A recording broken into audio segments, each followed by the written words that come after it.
most of the people that come into the market leave. But if you dig deeper into that, actually what the stats are saying, the people that are coming in from job portals will leave quickly.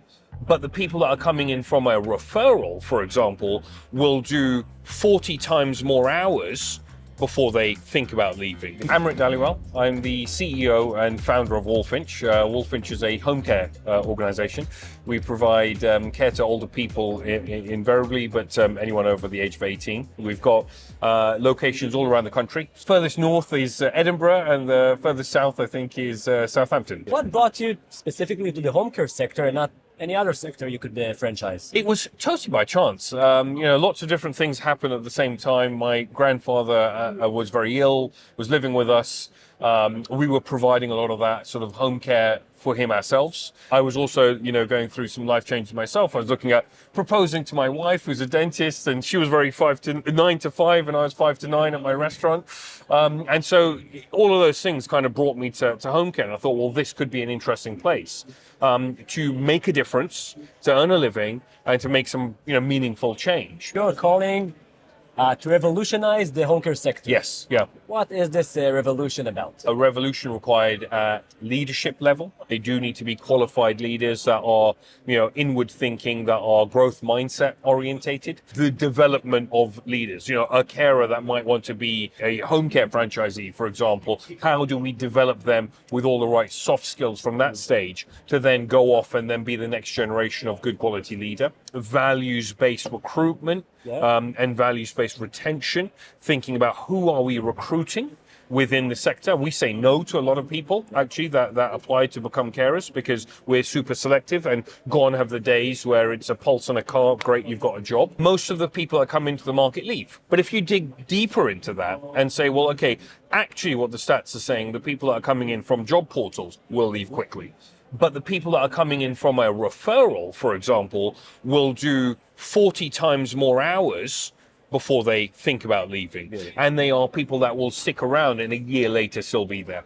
And they are the people that will better the reputation of both your organization and the industry. For me, I think it's about revolutionizing the branding around that. And, you've got the leadership piece, you've got the recruitment piece, but also you've got the digital piece. If we want to provide good quality care, well, it needs to be something that we can operate off our mobile phone and say, well, okay, I can dig in. I know what's happening with Mrs. Jones over there. We can track something immediately. How do you foster that engagement, which leads to better retention, better hiring, using these type of technologies, mobile smartphones? What are we doing on social media? What's the image of the organization? They come into our office. How are we welcoming them to that interview? How many minutes is that telephone screening process, and so on? And really think about each stage so that it's a seamless service for the care worker.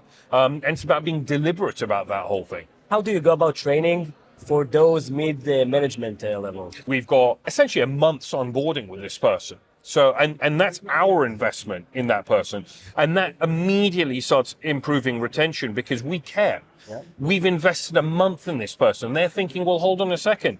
I haven't just been thrown in the deep end and go and sort out that rota. This is how we do the recruitment.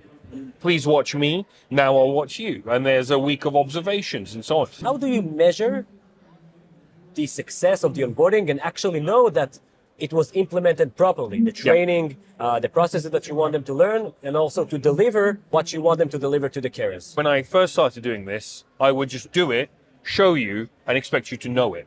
Now, it's I'll do it, show you, and then ask you to show me. So there's that whole piece around receipt of understanding and actually observations. But then there is the feedback. So we get feedback from that member of staff themselves. It's really about tracking data and then saying, well, okay, what could we do to improve that process, and how do we keep finessing it? Using technology to track that, and you've got to understand whether they get it. How do you deal with internal communication between the head office, the supervisors, the care management, and the carers themselves when they need it? Part of our onboarding is that responsiveness. When you're talking about teamwork, being a value of ours, that's part of what we do. If a care worker is out there and saying, well, I don't know if Mrs. Jones has taken her second dose because the dossier box is empty and she can't get hold of us, that's problematic. Having, communication and having someone that is there for the pastoral care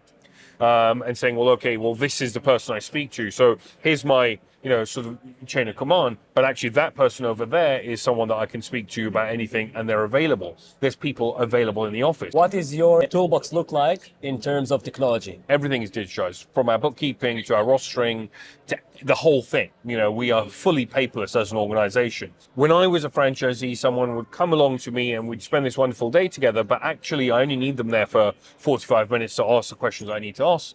So, that got me thinking, Zoom needed to be part of what we were doing. So we were already thinking about that, pre-pandemic, moving forward from there and saying, where is your bookkeeping? Where is your rostering? And we keep looking at it. We look at our suppliers every year and so on, constantly saying, well, is it right?